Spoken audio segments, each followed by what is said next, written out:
प्यारे माता पिता, भाइयों बहनों और मेरे प्यारे दोस्तों, आप सबों को प्रभु यीशु मसीह का अनुग्रह, प्यार और ढेर सारी आशीष और कृपा मिले। आज हम न्याय और अन्याय, जस्टिस और इनजस्टिस पर बातचीत करेंगे और ये समझने की कोशिश करेंगे कि कैसे ईश्वर का सोच और विचार हम मनुष्यों के सोच विचार से भिन्न है। हम प्रतिदिन न्यूज़पेपर में, टीवी, मैगजीन्स, सोशल मीडिया में लोगों को न्याय और अन्याय पर चर्चा करते हुए सुनते हैं और जब कभी हमारे साथ या हमारे समुदाय के किसी भी व्यक्ति के साथ अन्याय होता है तो हम धरना प्रदर्शन करते हैं, हम जुलूस निकालते हैं, हम चक्का जाम करते हैं, हम सब इकट्ठे पुलिस स्टेशन चले जाते हैं ताकि उस मुद्दा का जल्द से जल्द सुनवाई हो और व्यक्ति को न्याय मिले। हम अपने व्यक्ति जीवन में कभी ना कभी किसी न किसी के साथ अन्याय या अन्याय जरूर किया होगा और हमारे साथ भी हुआ है। हम बहुत बार लोगों को यह कहते हुए सुनते हैं कि अरे यार, मेरे साथ ये बहुत बुरा हुआ, मेरे साथ ये बहुत गलत हुआ, ऐसा नहीं होना चाहिए। अर्थात हम न्याय और अन्याय को कैसे समझते हैं, इनके बीच में हम फर्क कैसे करते, इनका प्रयोग हम कहाँ कहाँ करते हैं। बहुत हम जब किसी के साथ लेन देन करते हैं तो हम न्याय और अन्याय पे आ जाते हैं। यदि हमें कुछ देना है तो हम अन्याय की बात करते हैं और जब हमें कुछ लेना है तो न्याय की बात करते हैं। अतः साधारण तौर पर हम कह सकते हैं कि न्याय का मतलब है सही और गलत का निर्णय करना। कानूनी तौर पर न्याय का मतलब है कि जो व्यक्ति जिसका हकदार है उसे वही प्रदान करना, जो व्यक्ति जिसके योग्य है उसके साथ वैसे ही व्यवहार करना। हम सबों को सामाजिक, आर्थिक और राजनीतिक न्याय का अधिकार मिला है, इसलिए कोई भी व्यक्ति इन चीजों के आधार पर हमसे भेदभाव नहीं कर सकता है। और यदि वह ऐसा करता है या यदि हम किसी के साथ ऐसे करते हैं तो हम उनके साथ अन्याय करते हैं। लेकिन मैं जो सोचता हूँ, न्याय सिर्फ सही और गलत का निर्णय करना या कौन किसके हकदार है, कौन किसके योग्य है, यही तक सीमित नहीं है, लेकिन या उससे भी बढ़ करके एक व्यक्ति की जरूरतों और आवश्यकताओं के आधार पे एक उनके लिए सही निर्णय लेना, उनके लिए सही कदम बढ़ाना, उनके लिए सही कार्य करना ही वास्तविक न्याय है। हम आज के पाठों में ईश्वर की अनुग्रही कृपा और दयालुता जो मानवीय सोच के विपरीत है उसके विषय में सुनते हैं, क्योंकि ईश्वर हम सबों को हमारे कार्य के आधार पर नहीं कि हम कितने घंटा काम किए, हम कहाँ कहाँ काम किए, हम किसके किसके लिए काम किए, इसके आधार पर नहीं, लेकिन वह हमारी जरूरतों और आवश्यकताओं के आधार पर पुरस्कार देता है। और ऐसा क्यों होता है? क्योंकि ईश्वर, जैसे पहला पाठ में नबी ईसायास को कहते हैं, मेरे विचार मनुष्यों के विचार नहीं है, मेरे मार्ग मनुष्यों के मार्ग नहीं है। क्योंकि ईश्वर का मार्ग और विचार आकाश की तरह ऊंचा है। वह भले और बुरे दोनों पर अपना सूर्य उगाता है, वह धर्मी और अधर्मी दोनों पर अपना पानी बरसाता है। अर्थात ईश्वर किसी के साथ में भी पक्षपात नहीं करता है। वह जो कुछ भी करता है अच्छा ही करता है और वह जो कुछ भी करता है वह प्यार से करता है। ईश्वर हमारे साथ है, ईश्वर हमारे नजदीक रहता है, लेकिन यह हम पर निर्भर करता है कि हम उसके कितने नजदीक हैं। जैसे आज के स्तोत्र ग्रंथ अध्याय 144 पद संख्या 7 और 8 में हम सुनते हैं कि ईश्वर उन सबों के निकट है जो उनका नाम लेते हैं, जो उनकी दुहाई देते हैं, जो उनकी प्रशंसा करते हैं, जो उसकी आराधना करते हैं। यही फर्क है ईश्वर और मनुष्यों के बीच में। चलिए आज के अंजील को हम समझने का प्रयत्न करें। आज का अंजील जो संत मत्ती के सुसमाचार अध्याय 20 वचन संख्या 1 से 16 तक में लिया गया है, जिसमें हम डाकबारी में काम करने वाले मजदूरों के विषय में सुने। यह दृष्टांत न सिर्फ हमारे जीवन को संबोधित करती है, लेकिन यह स्वर्ग राज्य के विषय में बताती है, जहाँ पे सिर्फ ईश्वर केवल न्याय करेगा कि किसको क्या सम्मानित किया जाएगा, क्या मिलेगा। अर्थात इस पाठ को जब हम ध्यान से पढ़ेंगे तो सबसे पहले हमारे मन में यही विचार उत्पन्न होता है कि उस दाखबारी के मालिक ने उन मजदूरों के साथ अन्याय किया, क्योंकि जो पहले पहर काम में आए उनको भी एक ही दिनार मिला, जो दूसरे और तीसरे और अंतिम पहर में काम में लगाए गए उनको भी एक ही दिनार मिला। अर्थात जब हम सामाजिक तौर पर इसको सोचते हैं तो ये हमारे लिए असंभव लगता है, क्योंकि हम सोचते हैं कि जो जितना अधिक काम करता है उसको उतना ही मिलना चाहिए, उसको उतना ही मजदूरी मिलना चाहिए। जैसे हम एक उदाहरण लेते हैं, यदि आप किसी ऑफिस में सालों से काम कर रहे हैं और आपके बाद जो बंदा उस ऑफिस में ज्वाइन करता है उसकी प्रमोशन हो जाता है, उसकी सैलरी बढ़ जाती है, तो स्वाभाविक ही आपको लगता है कि आपके साथ पक्षपात हुआ है, आपके साथ अन्याय हुआ है, क्योंकि आप उस ऑफिस के सीनियर मेंबर्स हैं, सीनियर स्टाफ हैं और ये आपका हक है, ये आपका आप उसके योग्य हैं, ये आप सोचते हैं, वो मालिक नहीं।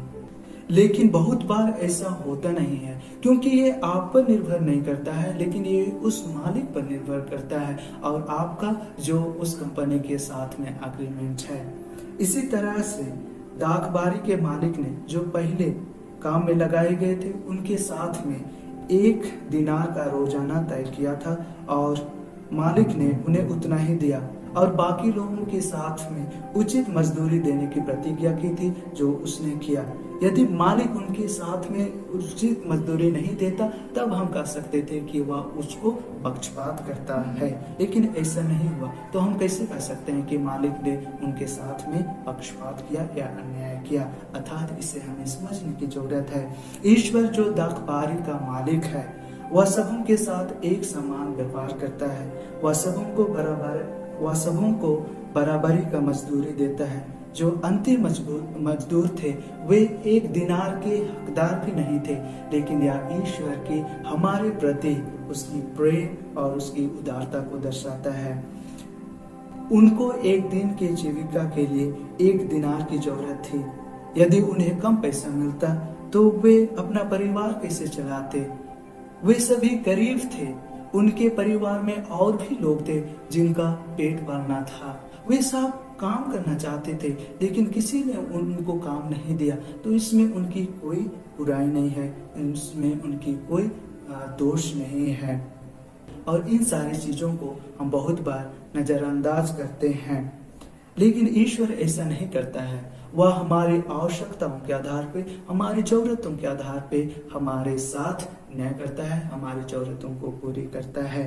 ईश्वर के मन में यह प्रश्न नहीं आता है कि किसको कितना चाहिए, उसके मन में यह प्रश्न आता है कि मैं कैसे मदद करूं और उस व्यक्ति को नाश या विनाश होने से बचाऊं। और मैं सोचता हूँ शायद हम सबों को भी यही ख्याल, यही सोच और विचार हर एक दिन अपने जीवन में जीने की जरूरत है।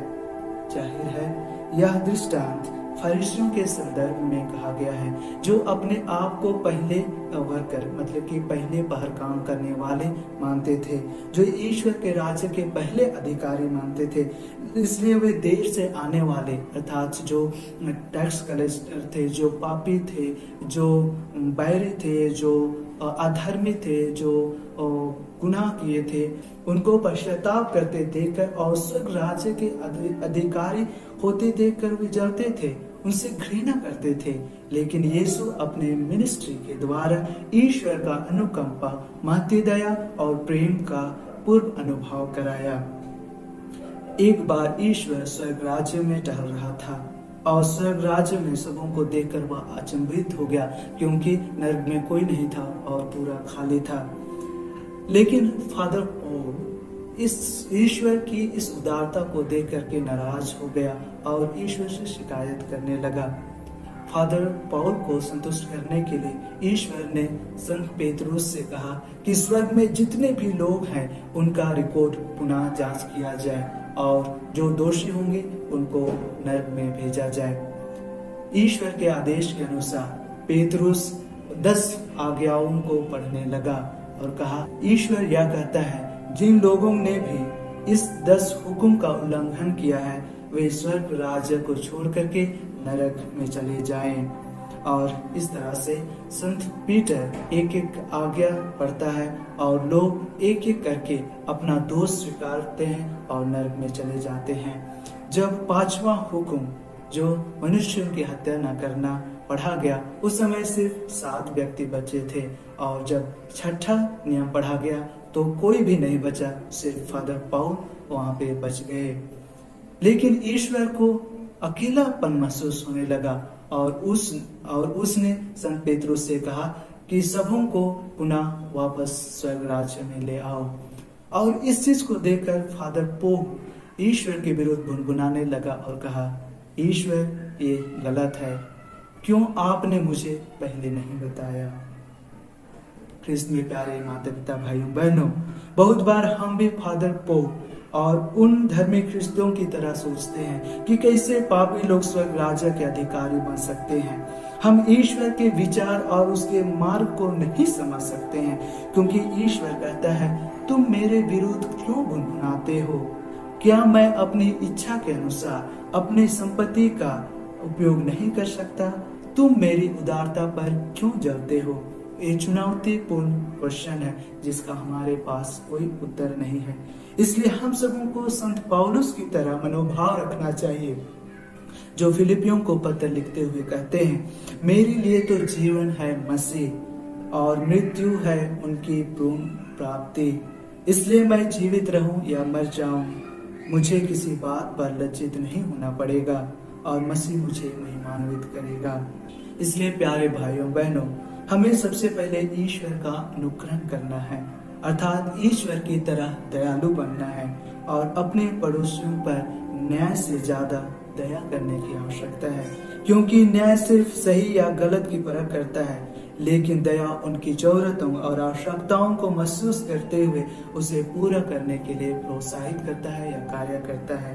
हमें ईश्वर के विरुद्ध शिकायत करने की अपेक्षा कृतज्ञता प्रकट करना है, क्योंकि जो कुछ भी हमारे पास है शायद हम उसके हकदार नहीं है, हम उसके लायक नहीं है, परंतु प्रभु हम पर दया करता है और हमारी आवश्यकताओं को पूरा करता है। तीसरा, हमें उदार बनना है, अर्थात खुले मन और हृदय से बिना किसी भेदभाव के हमें एक दूसरे को मदद करना है, एक दूसरे की आवश्यकताओं को समझना है।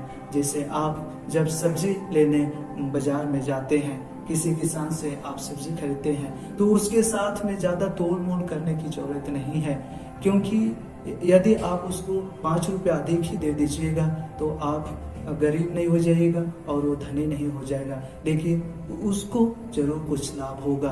आप उसकी मेहनत और परिश्रम को भी अनुभव करने की कोशिश कीजिए, और इस तरह से जब हम जीवन जिएंगे तो स्वतः ही हम न्याय से ऊपर उठ करके जरूरतों और आधार पे कार्य कर सकते हैं। खुदा हम सबों को अपने आशीष कृपा से भर दे। आमीन।